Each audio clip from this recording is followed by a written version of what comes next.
Hurt people hurt people. Meet anger with sympathy, contempt with compassion, and cruelty with kindness. Greet grimaces with smiles. Forgive and forget about finding fault. Love is the weapon of the future. Today on our space, we break that chain. Our first OP is looking for their new travel companion. I feel like I'm forcing the divorce. First time making a full post. Mostly been comment replies. For context, I found out my 42 male wife, 44 female, had been cheating on me with an old college flame, her forbidden fruit, as she said, for 6 months, August of 21 through February of 22, nearly 4 months ago, and it devastated me. We have been married for almost 17 years, October, and we have 3 kids, 16 male, 15 male, 13 female, a home, pets, everything. She had been sexting him, Mike, for 6 months, and in all honesty, I think they met up at some point to hammer it out. But she completely denies this. The level of sexting via the LinkedIn messaging app that was taking place was straight out of a porno and extremely explicit. They exchanged videos of each of them masturbating. You get the idea. I took photos and have full evidence of it all. Once I went into sleuth mode, I realized that she had been chatting with other men online, one from Germany, we live in the US, from 2020, and another from her hometown since 2011. There were a bunch of deleted messages between them on Facebook Messenger, so I know something went down that she had to hide. Unsure if that was just an emotional affair or something bigger, I have no way of knowing.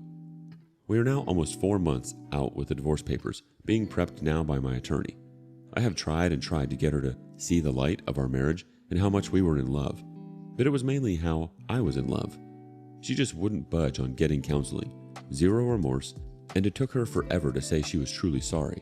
Meanwhile, I've been in therapy for nearly 3 months, reading books and trying to understand where I went wrong. I finally was recommended the book, Leave a Cheater, Gain a Life, and it changed how I saw everything and it helped to put me back on track for divorce. I guess I need to read it again. We've had some serious conversations in the last few weeks about divorce and have agreed to split everything amicably down the middle and to try and be friends at the end of all of this since, hey, we'll be in each other's lives for quite a while. She's beginning to see the light of how much I was actually doing and holding the family together for the last 10 plus years. I was the one that always worked. She was a stay-at-home mom, which was 100% her choice. We had always made plans that she wanted to get a job once the kids went to school, but that was about 8 years ago, and she just now got a job 3 weeks after D-Day. Her claim is that she never wanted this lifestyle, being the stay-at-home mom she turned into.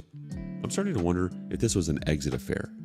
I asked her this last Sunday if she even wanted to be married, and she instantly replied with zero hesitation, "No, not right now." The hardest part about all of this is that she is completely non-emotional about it all. She said she used to sit at home while I was at work and cry to herself about where she was and how she was living. Understand that we live in a great neighborhood, 3,000 square foot home, pool, 2 nice cars, etc. It's not like we've had a crappy life. She never said anything to me about it. When asked why not, she just said, "I don't know." I hate divorce.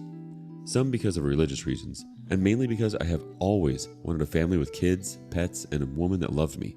I've realized over these past few months that I've given up a lot of myself and have become seriously codependent on our relationship, which sucks big time. It's something I'll be talking to my therapist about next week. Now that the divorce is coming along, I can't help but feel I'm forcing it. She said she doesn't want to be married, but is it because of me? Is it because of me pushing her away? I didn't realize I had or was her claim. Maybe if I wasn't so codependent on her, then maybe she'd still want me? All these stupid questions keep coming to mind. Her being so okay with moving on just doesn't seem right after 17 years and a huge life together. It feels like there's a way more to the story, or maybe she's just so far gone from the relationship that she's essentially already gone completely. I don't know. I guess I just need some advice and maybe some perspective on things. Edit. Thank you all so much for your advice and perspective on everything. I am doing so much better than I was at the start of the day. Having people that have gone through this, which sucks that we are all part of this club, and the advice from their experiences has helped tremendously. I cannot thank you all enough. Update. Almost 5 months since D-Day, and I'm starting to mentally get there. I posted here, mostly replies, but I did have one main post that detailed everything out. I feel like I'm forcing divorce. That I posted about 1 to 2 months ago. Since then, I, 42 male, have served my soon-to-be ex-wife, 44 female, in the beginning of June, and it's been a hell of a hard thing to do. but I had to. For context, October is 17 years married, 3 kids, 16 male, 15 male, 13 female, and always thought I'd have the amazing wife that I always dreamed of when I was younger. That all blew up in February of 2022. So here I am on my birthday in another country, from AZ, US, on a 2-week work trip to Europe, and it has seriously helped me in number 1, getting away from her for 2 solid weeks with a bonus of no contact and only texting, calling the kids, and number 2, a chance to reflect on what I've been missing throughout my last 17 years with her. I've been able to mentally make a list of what I want in my next relationship and qualities in someone that I will eventually someday meet. I love to travel, and my amazing company is 100% cool with me bringing along my spouse to trips all over the world. In fact, when I signed on with this company a few years ago, one of the major perks I was looking forward to was traveling with her. She would have been able to go on this amazing EU trip with me, but she screwed that up for herself, and I made sure to remind her before I left by saying, if that crap hadn't blown up, I would have loved to have you go with me to Europe. It's going to be amazing. She stumbled her thoughts for a few minutes and then began to come up with reasons why she wouldn't like it. Eye roll, whatever. When this is all over and I'm finally divorced and I have someone that actually wants to be with me, they will have an amazing man that will love them to the ends of the earth. I'll finally have someone that I can share my life with that actually wants to be there and actually wants to have a good time. Sorry for the wall of text, but I just wanted to reflect on a few things that have been going through in my head over the past week during my break of her. The best part is, I still have a week to go, and I'll be hitting Prague via train through a few different countries. Going to EU on my birthday has seriously been crazy therapeutic for me in so many ways. P.S. Europeans, you have a beautiful country here. Can't wait to see more of it. Our first reaction from the community comes from Belf17. Being happy is the best revenge, and I like the pettiness of saying she could have come to Europe if she didn't F it up. Glad you moved on. One more comment from Harold the Trash Panda. Live your best life. Diamond hands. Hope the kids are adjusting as well. Hope the ex is full of regret and remorse. Reality hitting her yet? The kids have to be old enough to resent her a bit. First of all, OP, you did the right thing. Better to be divorced and moving forward as your best self than in an unhappy marriage and forcing a marriage that isn't on a strong foundation based on love, trust, and peace. Your ex obviously hasn't been happy for quite some time, and she didn't communicate that with you. Her being unhappy isn't a reason to do what she did to you. You've set yourself up for a great future, and you're making room for someone to share that with. At the same time, your ex is able to discover herself and find a sense of purpose that she felt was lost at some point. She should have communicated openly with you throughout the years.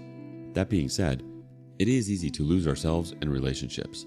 Moreover, making a list of what you want out of your next relationship is brilliant. Make sure to also ask yourself what you want out of life. We can't find happiness in someone else. We have to first find happiness with ourselves. What are your thoughts? Our next OP is seeking retaliation. I want to do what he did to me. Sorry for the rant. It's been 5 months since D-Day. I was 6 weeks pregnant. Since then, I found out that he fell in love with her, though he admits it's likely infatuation and is finally in therapy. It was only going on for a month and a half or so, and at first he blamed me. My insecurity and jealousy in his friendships with girls over the years made it so he couldn't have female friends, and she had slowly become one of his best friends, a soulmate, a deep connection. All the issues in our relationship that he never actually told me about came to a head, and he thought, well, if she thinks I'm going to cheat, I might as well. I never thought he'd cheat, but my insecurity did make me annoying. I'll give him that. He admits that he realizes now he never accepted or gave me the love I deserved and gave him. That I was the kindest and most thoughtful person, and he can't understand how he could betray and hurt me like this. How he looks back and doesn't recognize the person that did the things he did. How he's so grateful I didn't immediately divorce him. He wants to have our happy family. He was my best friend. Known him for 20 years now. He cut off contact cold turkey even though I know it hurts him to lose what became such a good friend and is focusing on us. I want that happy family too, but I'm so torn. It seems so unfair. I want to go and fall in love with someone, get physical, and have the overwhelming butterflies of a first kiss, an illicit one at that. I want him to think that while things aren't perfect, it's probably just a temporary rough patch because by low-key COVID depression and infertility treatments like I did. I want him to feel secure. Then I want to rip it all away from him.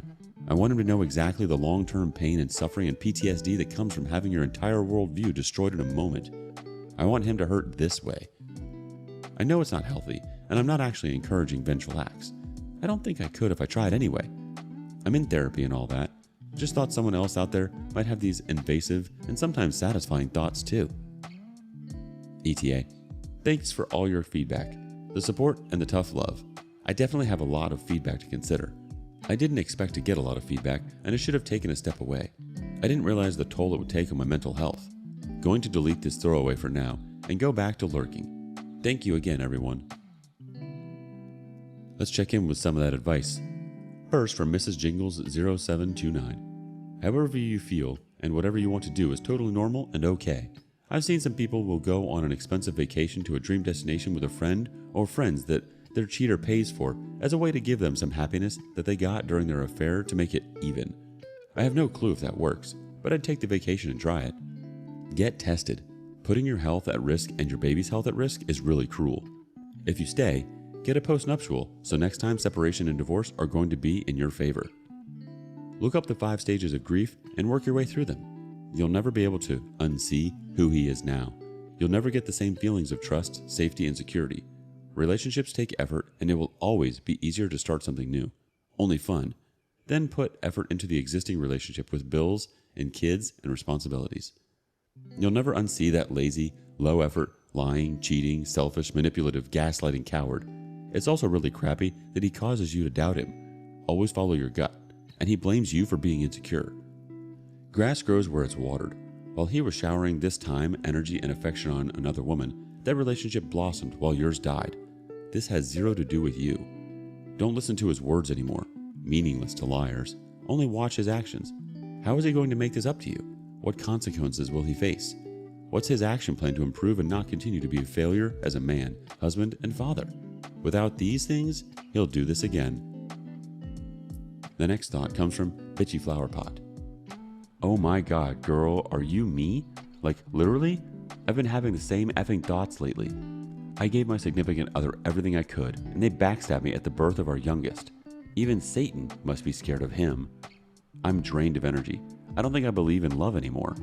Part of me really wants to hurt him bad by doing the same, but I don't feel it's worth it. I'm just done with him. He reached out yesterday with a long apology. I blocked him. I think wanting to hurt someone like you did is natural, OP. It means you want them to understand how you're feeling. You want them to feel remorse. That being said, there were a lot of people silently struggling during COVID, and it triggered a lot of different wounds that people have been carrying with them. I'm not saying that justifies your partner's behavior at all. It just might offer some insight as to their state of mind at the time. It's likely that your partner is going through something and just doesn't quite understand his own feelings or what's going on internally. Because of this, he might not even know how to tell you what's going on with himself fully. An option to further understand him and your relationship might also be to go to couples therapy. This doesn't have to be the end of your relationship. This is salvageable if you choose. A therapist will offer a safe place where both of you can be honest and vulnerable with each other in a safe place. Thank you for joining us today on Our Space. Don't forget to like and subscribe and hit that notification bell. Also, please let us know what you thought of today's content. Until next time.